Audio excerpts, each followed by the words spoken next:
Espaço para o Espírito. Há várias gerações. As pessoas estão sendo levadas a pensar que o Espírito Santo não é uma pessoa. Com base em milhares de vozes, milhões de palavras escritas e uma atitude que vem permeando a fé cristã, fomos sendo programados para pensar que o Espírito Santo é uma coisa e não uma pessoa. Ouvi recentemente um estribilho de um hino que dizia: "Dá-me mais de ti", e pensei: isso não é bíblico. Não é possível tirar parte dele. Ele é uma pessoa. Você não pode quebrá-lo em pedacinhos, um braço esta semana e uma perna na próxima. Não podemos dizer: dá-me mais de ti, mas justamente o oposto. Você deve clamar ao Espírito: por favor, tire mais de mim. Ele não se rende a você, nada disso. Você se entrega a ele. Um espaço para ele. A mensagem mais negligenciada da igreja hoje, sem dúvida, é que o Espírito Santo é real e devemos abrir espaço para ele. É lamentável, mas milhares de ministros do Evangelho não entendem a obra do Espírito no planeta Terra. Temo que tenham sido também programados, desde a escola dominical até o seminário. Eles foram levados a crer que o Espírito é um membro menor da divindade, que veio no Pentecostes e ficou flutuando nas nuvens desde então. Muitos, na verdade, evitam falar no seu nome para que as pessoas não os confundam com um desses carismáticos. Deus queria que a igreja fosse viva e vibrante. Pouco antes de voltar ao céu, Jesus pronunciou palavras inesquecíveis: estes sinais hão de acompanhar aqueles que creem. Marcos 16:17. A pergunta talvez mais complexa que tenho a fazer como ministro é esta: se o Espírito Santo foi enviado para dar aos cristãos poder para viverem uma vida vitoriosa, por que tantos deles se mostram desanimados e derrotados? Nos tempos em que era evangelista, eu ia a uma igreja, conduzia uma campanha, orava pelas necessidades do povo e voltava para casa. Eu não sabia, na verdade, o que estava acontecendo na vida das pessoas. Mas agora que sou pastor, minha perspectiva mudou completamente e fico perturbado com o que vejo. Compreendo agora que um número infinitamente maior de pessoas tem grandes problemas com os quais eu jamais sonhei. O fato de tantos crentes estarem desanimados, abatidos e à beira da falência espiritual é quase inconcebível. Vejo repetidamente probleminhas se insinuarem na vida das pessoas e de repente surgirem como verdadeiros gigantes ou montanhas enormes. Deus Pai, pergunto, onde está a vitória? Onde está a alegria? Na semana passada, nossa congregação experimentou um grande derramamento do Espírito na noite de domingo. Quando eu ministrava ao povo, senti uma unção pouco usual. No caminho para casa, eu me pus a gritar: aleluia! Eu disse à minha mulher, Susana: que serviço maravilhoso! Não é esplêndido o que Deus está fazendo aqui? Mas no momento em que entramos em casa, o telefone tocou. Durante os 30 minutos seguintes, ouvi a história triste de um homem que participara daquele mesmo serviço. Ele chorou muito, enquanto me dizia: não sei mais o que fazer. Isso acontece muitas e muitas vezes. Quem tem o poder? O que está errado? Por que a primeira igreja teve tanto poder e nós temos tão pouco? Com uma palavra, eles expulsavam demônios e nós parecemos tão temerosos e alarmados. Basta mencionar demônios e os cristãos saem correndo. Muitos pastores não querem nem falar neles, como se ignorar o tópico pudesse expulsá-los. É difícil entender. Em vez de pregar para as pessoas que elas podem libertar-se, muitos ministros mantêm silêncio, mantendo-as algemadas.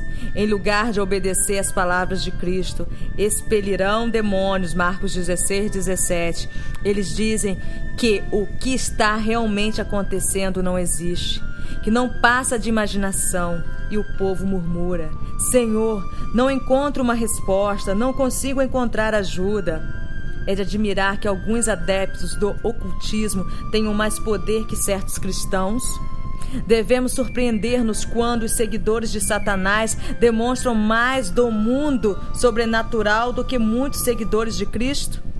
Como isso é possível? Se Deus é onipotente e Satanás tem uma fração mínima de poder, como um discípulo do diabo pode operar com qualquer autoridade?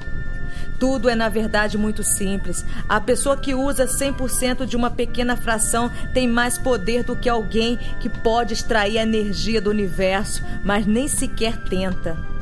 Fico profundamente perturbado quando penso sobre o fato de um pecador receber mais de Satanás do que um crente que nada pede a Deus recebe. Está na hora de você começar a exercer o poder do Todo-Poderoso. Você precisa saber que Deus é maior do que qualquer demônio e que uma só palavra de Jesus destrói o diabo. Um só dos seus anjos pode prender a Satanás no abismo. Apocalipse 21:3. Deus não é fraco, o seu povo é. Esta é a única conclusão a que consegui chegar. A razão da igreja e tantos de seus membros estarem tão desanimados é que ela ignorou a pessoa mais poderosa do universo, o Espírito Santo. Eu repito, não por força nem por poder, mas pelo meu Espírito, diz o Senhor dos Exércitos. Zacarias 4:6. As palavras seguintes são também emocionantes. Quem és tu, ó grande monte? Serás uma campina. Versículo 7. Você precisa mais do que um trator para nivelar a enorme pilha de pedras à sua frente. É uma montanha gigantesca de futilidade e medo. A escavação que precisa fazer só será possível através do poder dinâmico do Espírito Santo. Real e não falso. Através da sua palavra, Deus dá uma receita para quebrar o jugo da escravidão. Ele sabe exatamente o que é necessário para levantar o seu pesado fardo. Isso é chamado de unção. Acontecerá naquele dia que o peso será tirado do seu ombro e o seu jugo do seu pescoço, jugo que será despedaçado por causa da gordura. Isaías 10:27. Da mesma forma que removeu o fardo de Israel, Deus removerá igualmente o seu. Foi traiçoeiro Satanás que colocou o jugo pesado sobre você. Mas Jesus, que declarou que o cativeiro seria destruído, disse: porque o meu jugo é suave, o meu fardo é leve. Mateus 11:30. O jugo apertado pode ser quebrado pelo Espírito, mas não por apenas um momento. Não se trata de uma solução temporária. Ele permanece com você, continuando a levantar o fardo e a guiá-lo por um caminho completamente novo. O apóstolo João, falando do Espírito, escreveu: quanto a vós outros, a unção que dele recebestes permanece em vós, e não tendes necessidade de que alguém vos ensine, mas como a sua unção vos ensina a respeito de todas as coisas, e é verdadeira e não é falsa, permanecei nele, com também ela vos ensinou. 1 João 2:27. Não é preciso ser doutor para perceber quem tem e quem não tem a unção. Até um pecador não regenerado, girando o botão do aparelho de TV na manhã de domingo, durante o programa religioso, conhece o toque do Espírito quando vê. Ele o reconhece porque, como um diamante, ele é muito raro. Não há nada mais trágico do que as pessoas que não têm a unção e tentam produzi-la. Eles tentam forçá-la, mas o toque do Senhor não se acha ali. Quantas vezes você viaja para ouvir um grande orador ou professor bíblico e acaba descobrindo que a pessoa não passa de uma concha vazia, que não há nada dentro dela senão conhecimento, cheia de fatos e informação, mas absolutamente sem vida. Elas andam e falam, mas suas palavras são mortas. Jamais esquecerei o ocorrido numa conferência que assisti na costa oeste. Numa sessão à tarde foi apresentado um jovem cantor. Com uma voz muito bem treinada, ele cantou: "O rei está chegando". Todos gostaram e o aplaudiram muito ao terminar. Não sei o que aconteceu, mas na sessão noturna uma senhora cantou exatamente a mesma música. Ela não parecia uma cantora. Sua voz era um tanto anasalada e desafinada às vezes, mas ela tinha alguma coisa que supria todas essas deficiências. Quando chegou a segunda estrofe, as pessoas estavam de pé, com as mãos levantadas para o céu. O poder naquele lugar era eletrizante e não se interrompeu quando ela terminou de cantar. Nós louvávamos repetidamente ao Senhor. Depois começamos a aplaudir durante muito tempo, mas não estávamos ovacionando a cantora, e sim aplaudindo o doador da música. O que fez a diferença, meu amigo, foi a unção, foi o poder do Espírito na vida da mulher. Durante meu ministério no Canadá, nosso grupo foi um dos patrocinadores de uma cruzada de Billy Graham. Os preparativos para os encontros foram organizados até os últimos detalhes e os serviços propriamente ditos foram mansos, comparados aos que estava acostumado. Quando Green começou a falar, porém havia um toque indiscutível do Espírito em sua mensagem. O conteúdo era Cristo, mas eu sentia estar na presença de um homem que tinha uma comunhão pessoal profunda com o Espírito. Desde a criação, as pessoas ficaram fascinadas pela unção. Ela tem sido objeto de admiração, tem sido manifestada e até imitada, mas a verdadeira unção sempre foi e continua sendo uma função de Deus Espírito Santo. Qual o seu propósito, a fim de que você possa proclamar a mensagem com poder? O Espírito do Senhor está sobre mim, porque o Senhor me ungiu para pregar boas novas aos quebrantados. Enviou-me a curar os quebrantados de coração, a proclamar libertação aos cativos e a pôr em liberdade os algemados e a pregoar o ano aceitável do Senhor. Isaías 61, 1, 2. Mas essas não são apenas palavras de um profeta do Antigo Testamento. Jesus citou-as para uma audiência atônita na sinagoga de Nazaré. Lucas 4, 18 e 19. Não se esqueça que para compreender o Espírito Santo, você deve saber que ele é Deus. Essa descrição pode parecer estranha a você, mas ela é tão básica quanto a própria palavra. Ele tem o poder da criação.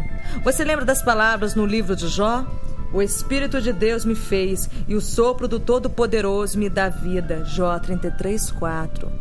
Enquanto Deus Pai estava no céu, no trono da glória, dizendo, façamos o homem, o Espírito Santo fazia sua obra na terra. O segundo versículo declara que na criação, o Espírito de Deus pairava sobre as águas. Gênesis 1, 2. Ao falar das criaturas na terra, o salmista escreveu, envias o teu Espírito, eles são criados e assim renovas a face da terra. Salmo 104, versículo 30.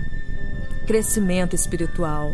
Se você quer que a unção do Espírito se torne evidente em sua vida, tudo começa com a compreensão de quem Ele é e como você pode entrar em comunhão com Ele.